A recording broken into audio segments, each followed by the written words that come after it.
Hello friends, welcome to Calling Air once again. So today we are going to discuss about study in Italy September intake 2023-2024. So आज इस video में हम completely application process के बारे में discuss करेंगे और एडमिशन रिक्वायरमेंट के बारे में डिस्कस करेंगे। तो आइए वीडियो का शुरुआत करते हैं।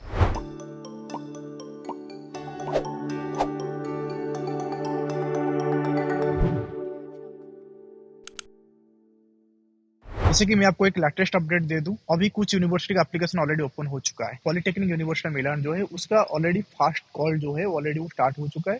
वो रिसेंटली उनका डेडलाइन होने वाला है, उसके बाद उनका सेकंड कॉल स्टार्ट होगा, मतलब 1 महीने के बाद फिर। तो एंड यूनिवर्सिटी ऑफ पाडोवा का भी एप्लीकेशन ऑलरेडी स्टार्ट हो चुका है। आप 2023 एंड 2024 में इटली आना चाहते हैं तो आपको अभी से प्रिपरेशन स्टार्ट करना होगा, आप देरी नहीं करना चाहिए क्योंकि एप्लीकेशन ऑलरेडी स्टार्ट हो चुका है। और आपको जैसे पता है कि यहाँ पे first come first serve basis में आप जितने अप्लाई करेंगे आपको एडमिशन मिलने का चांसेस ज्यादा होता है। और कुछ कुछ यूनिवर्सिटी दिसंबर में स्टार्ट होने वाला, कुछ कुछ जनवरी, और मैक्सिमम यूनिवर्सिटी आप देखेंगे तो जो अच्छे अच्छे कोर्स है उसका मार्च में भी डेडलाइन खत्म हो जाने वाला है। जैसे कि डेडलाइन तो जुलाई तक रहता है, जून जुलाई तक ऑलमोस्ट रहता है, लेकिन जो टॉप कोर्सेस है, जैसे आपको सपोज आप अभी इंजीनियरिंग करना चाहते हैं, राइट, ऐसा नहीं कि आप तो एक ही यूनिवर्सिटी में एप्लीकेशन करेंगे, तो आप अपना बकेट लिस्ट में एटलीस्ट 6 to 7 यूनिवर्सिटी या 7 to 8 एप्लीकेशन करने के लिए आप कोशिश करेंगे। तो इसलिए आपको ज्यादा आपके पास बकेट लिस्ट में ऑप्शन का मौका मिले, तो इसलिए आपको अभी से स्टार्ट करना होगा। तो आइए हम कुछ पार्ट को हम कंसिडर करते हैं, जैसे कि हम एडमिशन हम इटली में लेने के लिए हमें कौन से पार्ट को ध्यान में रखना चाहिए। तो पहला पार्ट हो गया कि हमें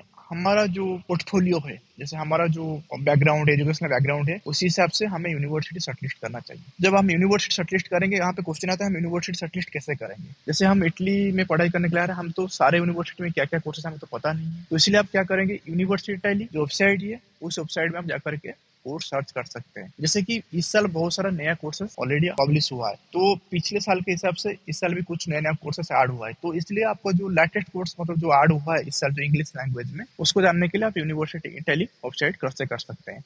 नहीं तो क्या करेंगे, हमारा जो टीम मेंबर है तो उनको आप कॉल करेंगे तो वो आपको भी अपडेट कोर्स लिस्ट आपके साथ शेयर कर देंगे। जब आप कोर्स लिस्ट शॉर्ट लिस्ट करेंगे, उसके बाद में आपका सेकंड पार्ट आता है कि जो कोर्स को आप शॉर्ट लिस्ट किए उनके पोर्टल में आपको जाना है। मतलब सपोज आप अभी सपेंजा यूनिवर्सिटी का कुछ कोर्स आप शॉर्टलिस्ट किया, सपोज आपको मैकेनिकल इंजीनियरिंग करना है या आपको बिजनेस मैनेजमेंट करना है, तो पर्टिकुलरली कोर्स वेबसाइट में आपको जाना है। उसी कोर्स वेबसाइट में आपको उनका जो एडमिशन रिक्वायरमेंट है वो आपको मिल जाएगा। तो वो एडमिशन रिक्वायरमेंट को चेक करने के बाद आप अपना एक टाइमलाइन सेट कीजिए कि मुझे अभी से दिसंबर में एप्लीकेशन ओपन हो रहा है, तो मुझे दिसंबर के जिस दिन एप्लीकेशन ओपन होगा उसी दिन मुझे वहाँ पे रजिस्ट्रेशन कर लेना है और वहाँ पे जो उनका रिक्वायर्ड डॉक्यूमेंट्स है उसको अपलोड कर लेना है। तो आप पहले से अभी से आप तैयारी करेंगे तो आप अच्छे से टाइम देकर के आपको एसओपी को आप खुद डिजाइन कर सकते हैं। एसओपी एक वाइटल रोल प्ले करता है फॉरेन यूनिवर्सिटी एडमिशन के लिए। तो एसओपी की आप ओवरनाइट कभी एसओपी को कॉपी पेस्ट मत कीजिए।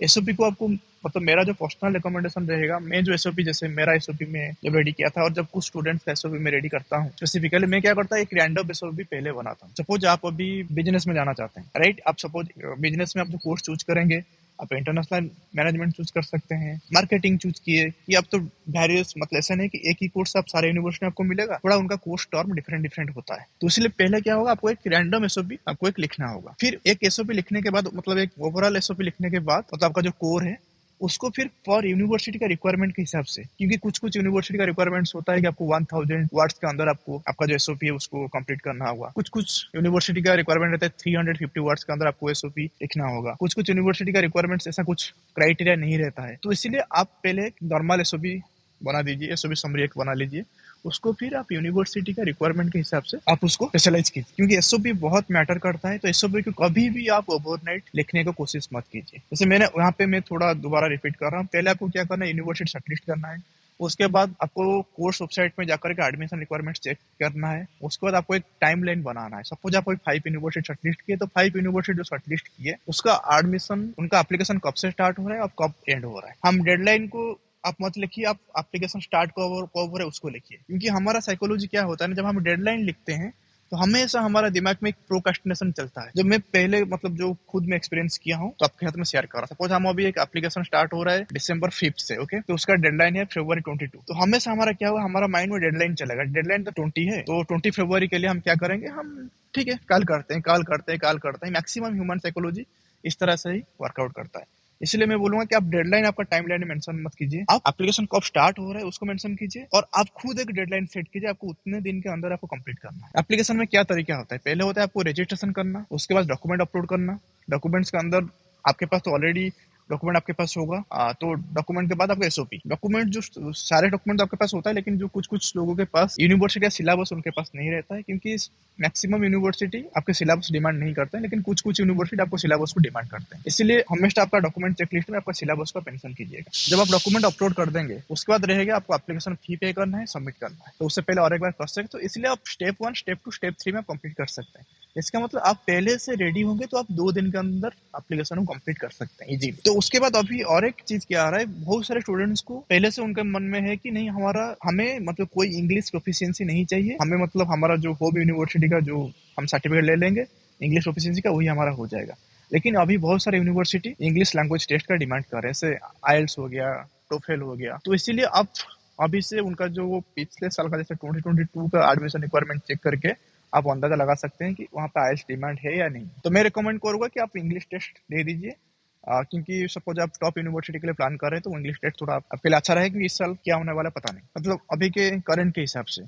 तो आपके पास इंग्लिश लैंग्वेज टेस्ट आपके पास रहेगा, तो आपको ज्यादा सोचना जरूरत नहीं है, क्योंकि आपके पास जितने भी यूनिवर्सिटी में आप एप्लीकेशन करना चाहेंगे इटली में, आप एप्लीकेशन कर सकते हैं। ऐसा नहीं कि आप अभी इंग्लिश टेस्ट नहीं दिए, जब आप पोर्टल चेक कर रहे हैं वहां पे आपको पता चल रहा है कि आईएलटीएस का मैंडेटरी है, तो फिर आप आईएलटीएस के लिए प्रिपेयर होंगे, फिर आईएलटीएस देंगे, तो वहाँ पे क्या होगा, आपको 1 महीना लग जाएगा। तो इसीलिए आप पहले से ही उसको रेडी करके रखिए। ये जैसे हम अभी डिस्कस किए एडमिशन रिक्वायरमेंट के बारे में, हम अभी डिस्कस कर लिए। अभी बात आता है कि एडमिशन हम एप्लीकेशन करने के बाद हम कितने महीने के अंदर हमें रिस्पॉन्स आता है। मैं आपको रिकमेंड करूंगा कि आप जब एप्लीकेशन कर रहे हैं, आपका मेल आईडी हमेशा आप चेक कीजिए, क्योंकि कभी भी आपको नोटिफिकेशन आ सकता है। क्योंकि और क्या एक चीजें होता है, कभी कभी स्टूडेंट्स को क्या लगता है, जब एक्सेप्टेंस आता है उनको लगता है कि ऑफर लेटर ही है, लेकिन वहाँ पे क्या होता है, एप्लीकेशन पोर्टल में जाके कुछ कुछ यूनिवर्सिटी वहाँ पे आपको एक्सेप्ट करना पड़ता है। तो इसलिए कुछ कुछ लोगों को पता नहीं होता है कि वहाँ पे एक्सेप्ट करना पड़ता है, वो फिर उसको वो छोड़ देते हैं, फिर बाद में उनको रियलाइज जब होता है उस टाइम पर डेडलाइन खत्म हो जाता है। तो इसलिए हमेशा जो मेल को आप हमेशा अच्छे से रीड कीजिए, और एडमिशन जो नोटिस है जिसको बोलते हैं कॉल फॉर एप्लीकेशन, उसको आप अच्छे से रीड कीजिए।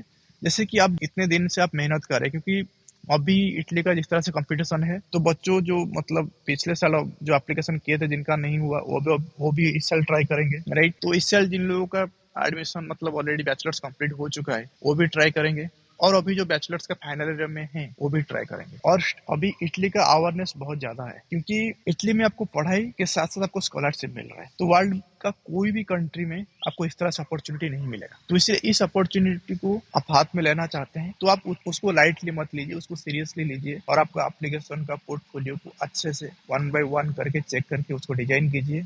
और जिस दिन एप्लीकेशन ओपन हो रहा है उसी के 5 दिन के अंदर आप कोशिश कीजिए एप्लीकेशन को सबमिट करने के लिए। और ड्यूरिंग दिस प्रोसेस आपको कुछ भी गाइडेंस की जरूरत है, और कुछ भी आपको डाउट हो रहा है, तो आप हमें कांटेक्ट करें, तो हमारा टीम मेंबर जो है आपका क्वेश्चन को आंसर करेंगे। और आपको इसके रिगार्डिंग कोई दूसरा वीडियो चाहिए तो आप कमेंट बॉक्स में बता सकते हैं। थैंक यू, जय हिंद।